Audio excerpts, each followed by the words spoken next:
ذر قال أتيت النبي صلى الله عليه وسلم وعليه ثوب أبيض وهو نائم ثم أتيته وقد استيقظ فقال ما من عبد قال لا إله إلا الله ثم مات على ذلك إلا دخل الجنة قلت وإن زنى وإن سرق قال وإن زنى وإن سرق قلت وإن زنى وإن سرق قال وإن زنى وإن سرق قلت وإن زنى وإن سرق قال وإن زنى وإن سرق على رغم أنف أبي ذر وكان أبو ذر رضي الله تعالى عنه إذا حدث بها قال وإن دغم أنف أبي ذر متفق عليه.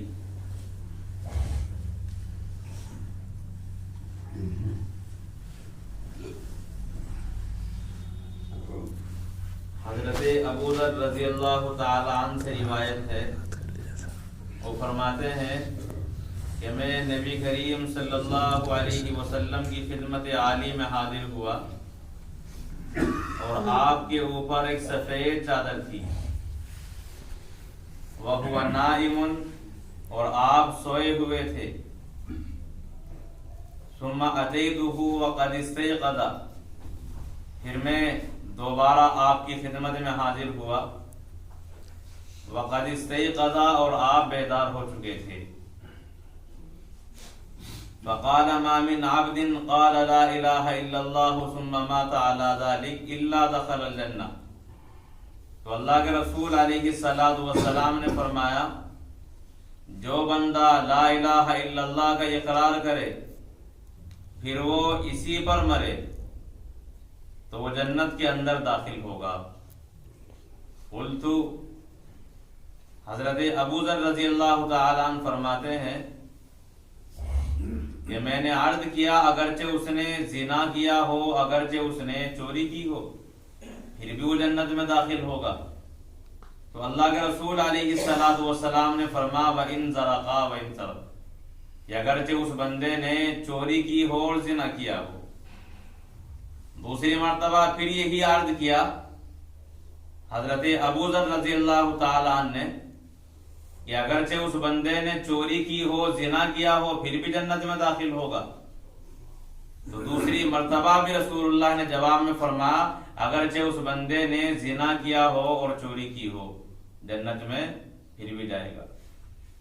تیسری مرتبہ پھر یہی سوال کیا وَإِن زَنَا اگرچہ اس نے زنا کیا ہو، وَإِن سَرَقَ اگر وہ چوری کی ہو، تو آپ نے فرمایا اگرچہ اس نے زنا کیا ہو اور چوری کی ہو عَلَى رَغْمِ أَنْفِ أَبِي ذَرٍ ابو ذر کی ناک خاک آلود ہو یا ابو ذر کو کتنا ہی ناگوار ہو. راوی فرماتے ہیں کہ حضرت ابو ذر رضی اللہ تعالی عنہ اذا حدث بہذا جب اس حدیث کو بیان فرماتے تو ساتھ ساتھ رسول اللہ کا یہ جملہ بھی نقل کرتے وَإِن رَغِمَ أَنْفُ أَبِي ذَرٍ کہ اگرچہ ابو ذر کو کتنا ہی ناگوار ہو. متفق علیہ. اس روایت کو امام بخاری اور امام مسلم نے نقل کیا ہے. اللہ کے رسول علیہ السلام کی اس حدیث کے راوی ہیں حضرت ابو ذر. یہ ابو ذر آپ کی کنیت ہے، نام ہے آپ کا جندب. ابتدائے اسلام میں آپ نے اسلام قبول کیا، حتیٰ کہ بعض علماء فرماتے ہیں کہ آپ اسلام قبول کرنے والوں میں 5ویں نمبر پر ہیں، شروع ہی میں اسلام قبول کرنے والے. آپ کا تعلق قبیلہ غفار کے ساتھ ہے، اس لیے آپ کو غفاری کہا جاتا ہے. آپ مکہ مکرمہ میں اسلام قبول کرنے کے بعد اپنے قبیلے میں پہنچتے ہیں اور وہاں بھی لوگوں کو اسلام کی دعوت دیتے ہیں، اور پھر غزوہ خندق کے بعد آپ مدینہ منورہ میں رسول اکرم علیہ السلام کی خدمت عالی میں حاضر ہوئے. اور آپ کو اللہ تبارک و تعالی نے ایک مقام بلند عطا فرمایا کہ آپ کو تارک الدنیا اور زاہد کہا جاتا ہے. آپ مال ضرورت سے زائد جمع کرنے کو جائز نہیں سمجھتے تھے. اگر کسی آدمی کے پاس مال جمع ہو جاتا تو حضرت ابو ذر رضی اللہ تعالیٰ عنہ اس کے پاس لاٹھی لے کر پہنچ جاتے کہ یہ مال جمع کیسے ہوا ہے, ضرورت کا رکھو اور باقی راہ خدا میں خرچ کرو. حتیٰ کہ اگر کسی آدمی کے پاس مال جمع ہو گیا, زکوٰۃ واجب ہو گئی, تو آپ لاٹھی لے کر کہتے کہ اس مال پر زکوٰۃ واجب کیوں ہوئی ہے, اتنا مال جمع ہی کیوں کیا ہے, تمہیں زکوٰۃ دینی پڑ رہی ہے. زکوٰۃ واجب ہونے سے پہلے ہی راہ خدا میں خرچ کیا جاتا. تو اس طرح دنیا سے بالکل بے رغبت صحابی ہیں. حضرت عثمان غنی رضی اللہ تعالیٰ عنہ کے زمانہ خلافت میں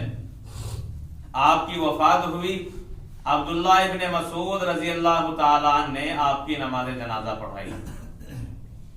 اللہ کے رسول علیہ السلام کی مذکورہ روایت نقل کرتے ہوئے فرماتے ہیں, اتیت النبی صلی اللہ علیہ وسلم, کہ میں اللہ کے رسول علیہ السلام کی خدمت گرامی میں حاضر ہوا. وعلیہ ثوب, اور آپ کے اوپر کپڑا تھا, ابیض, اور وہ کپڑا سفید تھا, یعنی سفید چادر آپ اوڑے ہوئے تھے. وہو نائم, اور آپ سوئے ہوئے تھے. تو اللہ کے رسول علیہ السلام کی روایت نقل کرتے ہوئے اس کیفیت کو بھی بیان فرماتے ہیں جو حضرت ابو ذر رضی اللہ تعالیٰ عنہ نے اللہ کے رسول علیہ السلام کی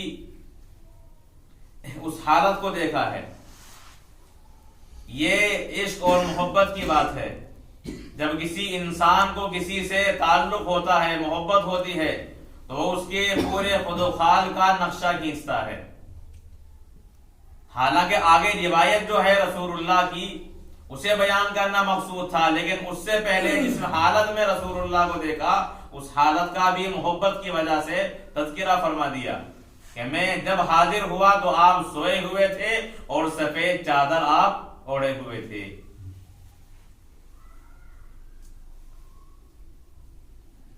ثم اتیتہ وقد استيقظ, حضرت ابو ذر آپ کو سوتا ہوا دیکھ کر واپس لوٹ گئے. اسی لیے فرماتے ہیں پھر میں دوبارہ آپ کے پاس آیا جب آپ بیدار ہو چکے تھے. معلوم یہ ہوا کہ اگر کسی سے کوئی کام ہے تو اس کے مشغولیت کو بھی دیکھنا چاہیے کہ اس کے پاس وقت ہے, اس کے پاس فراغت ہے یا نہیں. اس کے پاس خالی وقت اگر ہے تو اس سے ملاقات کی جائے, اور اگر وہ مشغول ہو یا سویا ہوا ہو تو اپنے کام کی وجہ سے دوسرے کو پریشان نہ کیا جائے. اللہ کے رسول سوئے ہوئے ہیں تو حضرت ابو ذر رضی اللہ تعالیٰ عنہ واپس چلے جاتے ہیں, اور پھر آپ علیہ السلام چونکہ محبت ہے, آپ سے ملاقات کرنا ہے, اس لیے جب آپ بیدار ہو جاتے ہیں تو دوبارہ آپ کی خدمت میں پہنچ جاتے ہیں. تو معلوم یہ ہوا کہ آدمی کو وقت ایسا تلاش کرنا چاہیے جس میں دوسرا آدمی جس سے ہم ملاقات کرنا چاہتے ہیں وہ فارغ بھی ہو. بعض مرتبہ انسان بہت جلدی میں ہوتا ہے اور دوسرا آدمی اس کے پاس پہنچ کر اسے بہت زیادہ تاخیر کرا دیتا ہے, اور وہ اپنے کام کو صحیح انجام نہیں دے پاتا, تاخیر ہو جاتی ہے, دیر ہو جاتی ہے. اسی لیے خالی وقت میں جائیں اور پھر اجازت ملے کہ مجھے اتنا وقت چاہیے. خالی وقت اگر اس کے پاس ہے تو اس سے ملاقات کریں. بہرحال اپنے کام کی وجہ سے دوسرے کو پریشان نہ کیا جائے. حضرت ابو ذر رضی اللہ تعالیٰ عنہ دوبارہ حاضر ہوئے جب آپ بیدار ہو گئے. فقال ما من عبد, تو اللہ کے رسول علیہ السلام نے ارشاد فرمایا کہ جو بندہ لا الہ الا اللہ کا اقرار کرے, ثم مات علی ذلک, پھر اس آدمی کی موت بھی اسی کلمے پر آئے, اسی اقرار پر آئے, الا دخل الجنہ, تو اللہ تبارک و تعالی اس آدمی کو جنت میں داخل فرما دیں گے. تو اس حدیث میں لا الہ الا اللہ کے اقرار پر رسول اللہ صلی اللہ علیہ وسلم نے جنت کی بشارت دی کہ وہ آدمی جنت میں داخل ہوگا۔ اب حضرت ابو ذر رضی اللہ تعالیٰ عنہ کو یہ عجیب بات لگی کہ ایک آدمی صرف لا الہ الا اللہ کہہ لے تو وہ جنت میں داخل کس طرح ہو سکتا ہے؟ اسی لیے سوال کیا وَإِن زَنَا، کہ اگر اس بندے نے جو لا الہ الا اللہ کا اقرار کرتا ہے اگر اس نے زنا کیا ہو اور چوری کی ہو پھر بھی جنت میں داخل ہو جائے گا؟ اللہ کے رسول نے فرمایا کہ ہاں، اگر اس بندے نے زنا اور چوری کی ہو تب بھی وہ جنت کے اندر داخل ہوگا۔ آپ کو اور تعجب ہوا، دوبارہ پھر یہی سوال کیا، پھر تیسری مرتبہ یہی سوال کیا کہ اگرچہ اس نے زنا اور چوری کی ہو تو آپ نے تیسری مرتبہ بھی یہی جواب دیا کہ اس بندے نے اگرچہ چوری اور زنا کی ہو تب بھی وہ انسان جنت کے اندر داخل ہوگا، خواہ ابو ذر کو کتنا ہی ناگوار ہو۔ علی رغم انف ابی ذر، اس حدیث میں اللہ کے رسول علیہ السلام نے لا الہ الا اللہ کے اقرار پر جو جنت کا وعدہ کیا ہے کہ آدمی جنت کے اندر داخل ہوگا اگرچہ اس نے گناہ بھی کیے ہوں۔ حضرت ابو ذر رضی اللہ تعالیٰ عنہ نے دو گناہوں کا تذکرہ کیا ہے، ایک زنا کا اور دوسرے چوری کا، اور یہ دو گناہ ایسے ہیں کہ تمام گناہ ان گناہوں کے اندر آ جاتے ہیں، اسی لیے کہ گناہ کا تعلق کبھی تو بندے کے ساتھ ہوتا ہے اور کبھی اللہ کے ساتھ ہوتا ہے۔ ایک انسان اللہ کے حق کو ضائع کرتا ہے، کبھی انسان بندے کے حق کو ضائع کرتا ہے۔ تو چوری کرنے والا انسان بندے کے حق کو ظاہر کرتا ہے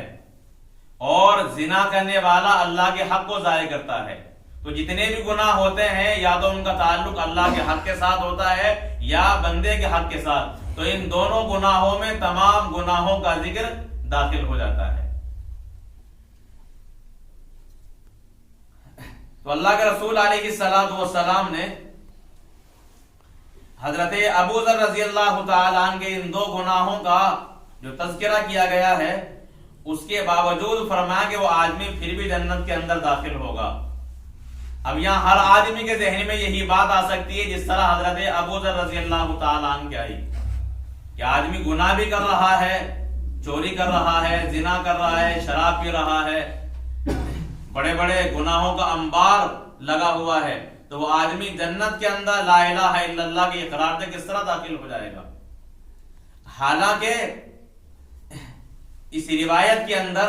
اللہ کے رسول علیہ السلام نے دخل الجنہ کا جو وعدہ کیا ہے کہ وہ آدمی جنت کے اندر داخل ہوگا، تو اس سے یہ بات لازم نہیں آتی کہ اسے سزا کے لیے جہنم میں داخل نہیں کیا جائے گا۔ ایک آدمی گناہ کرتا ہے، گناہ کرنے کی سزا میں اللہ تعالیٰ اس کو جہنم کے اندر داخل کر دیں، اور پھر جب جہنم میں اسے سزا مل جائے وہ آدمی لا الہ الا اللہ کے اقرار کی وجہ سے جنت کے اندر پھر بھی داخل ہو جائے گا۔ تو اس حدیث سے یہ لازم نہیں آتا کہ آدمی گناہ بھی کرتا رہے اور گناہوں کے باوجود اسے کوئی سزا نہیں دی جائے گی، ڈائریکٹ جنت میں داخل ہو جائے گا، یہ اس سے لازم نہیں آتا۔ جنت میں داخل ہونے کا ذکر ہے، اگر انسان کو اللہ تبارک و تعالی اپنے فضل سے معاف کر دیں اور اولاً جنت میں داخل کر دیں تب بھی وعدہ پورا ہے، اور اگر گناہگار کو اللہ تعالی جہنم کے اندر سزا دیں اور سزا دینے کے بعد لا الہ الا اللہ کی وجہ سے جنت میں داخل فرمائیں تب بھی حدیث میں جو وعدہ ہے وہ پورا ہو جاتا ہے۔ تو اس حدیث کا یہ مطلب نہیں ہے کہ گناہوں گاروں کو سزا نہیں دی جائے گی، گناہگاروں کو سزا ملنا تو اللہ تعالی اور اللہ کے رسول علیہ السلام نے بالکل واضح فرمایا ہے، جیسا کل بھی اس کی مثال دی تھی، اور آج بھی ایک آیت سنیں، اللہ فرماتے ہیں وَمَن يَقْتُلْ مُؤْمِنًا مُتَعَمِّدًا فَجَزَاؤُهُ جَهَنَّمُ خَالِدًا فِيهَا، کہ جو آدمی کسی مومن کو جان بوجھ کر قتل کر دے تو اللہ تبارک و تعالی ایسے آدمی کو بطور سزا کے ہمیشہ جہنم میں داخل رکھیں گے۔ فَجَزَاؤُهُ جہنم، اس آدمی کی سزا وہ جہنم ہے۔ اسی طرح اللہ کے رسول علیہ السلام نے اپنی احادیث میں بھی گناہگاروں کے لیے جہنم کی وعید سنائی ہے، جیسا کہ نماز کے متعلق لم نک من المصلین، نماز نہ پڑھنے کی وجہ سے اللہ تعالی لوگوں کو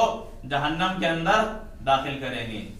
سود کی وجہ سے اللہ تعالی جہنم کے اندر داخل کریں گے، تو گناہوں پر سزا ملنی ہے۔ تو حدیث میں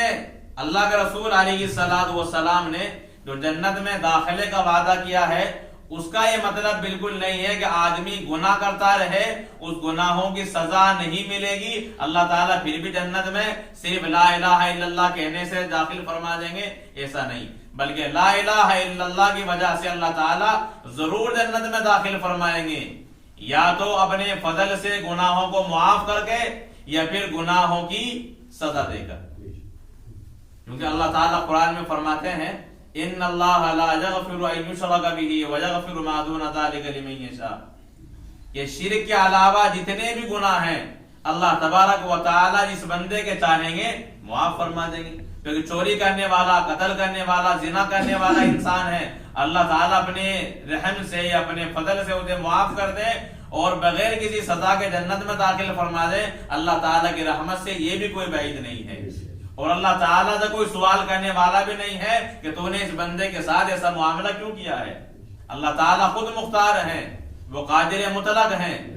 اس کی بارگاہ میں کسی کو سوال کرنے کی گنجائش نہیں ہے، جس بندے کے ساتھ چاہیں اللہ تعالیٰ یہ رحم و کرم کا معاملہ کر سکتے ہیں۔ اسی لیے آپ اس خیال میں نہ رہیں کہ گناہ بھی کرتے رہیں بس لا الہ الا اللہ پڑھے جنت میں داخل ہو جائیں گے، نہیں، مسلمان کو تمام احکام کی بجا آوری کرنا اور ہر گناہ سے بچنا لازم اور ضروری ہے۔ اسی لیے اللہ تعالیٰ ہر جگہ قرآن کریم میں بار بار تاکید کے ساتھ حکم بیان فرماتے ہیں اتقوا اللہ، اللہ سے ڈرو۔ اور ایک اتقوا اللہ کا معنی، تقوی کا ایک معنی آتا ہے کہ آدمی اپنے آپ کو گناہوں سے بچائے، تو یہاں اتقوا اللہ بار بار کہا گیا ہے کہ اللہ تعالیٰ سے ڈرو اور اپنے آپ کو گناہوں سے بچاؤ۔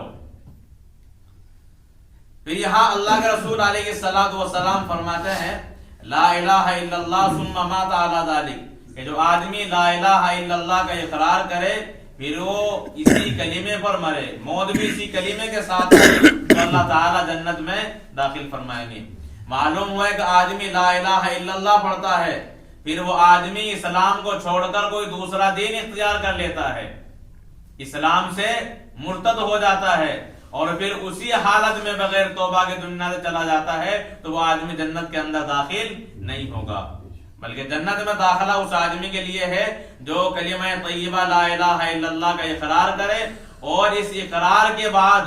اس اقرار پر جمع رہے حتیٰ کہ موت بھی اس انسان کی توحید و رسالت ہی پر آئے، اسی کلمے پر موت آئے، تب اللہ تعالی جنت میں داخل فرمائیں گے۔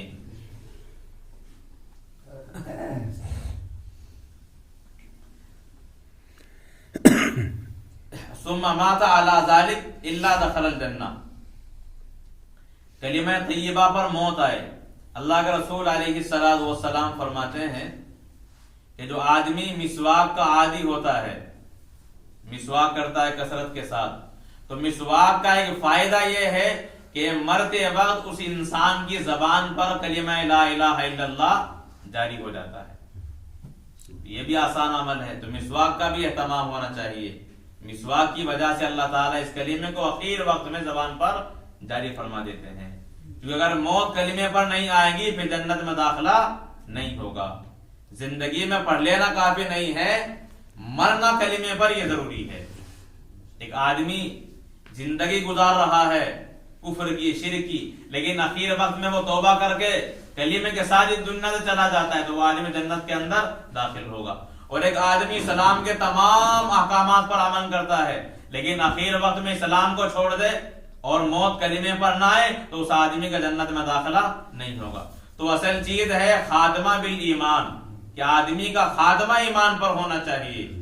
آدمی کا اس دنیا سے رخصت ہونا وہ ایمان پر ہونا چاہیے، اور اس کے لیے ایک معمولی سا عمل بتایا گیا جو ہر آدمی آسانی کے ساتھ کر سکتا ہے، کہ مسواک کی کثرت کرے تاکہ لا الہ الا اللہ آدمی کی زبان پر جاری ہو جائے۔ اللہ تعالی عمل کی توفیق عطا۔ سبحان اللہ بحمدہ ونشہد ان لا الہ الا انت استغفرک واتوب الیک۔ سبحان ربک رب العزۃ عما یصفون وسلام علی المرسلین والحمد للہ رب العالمین۔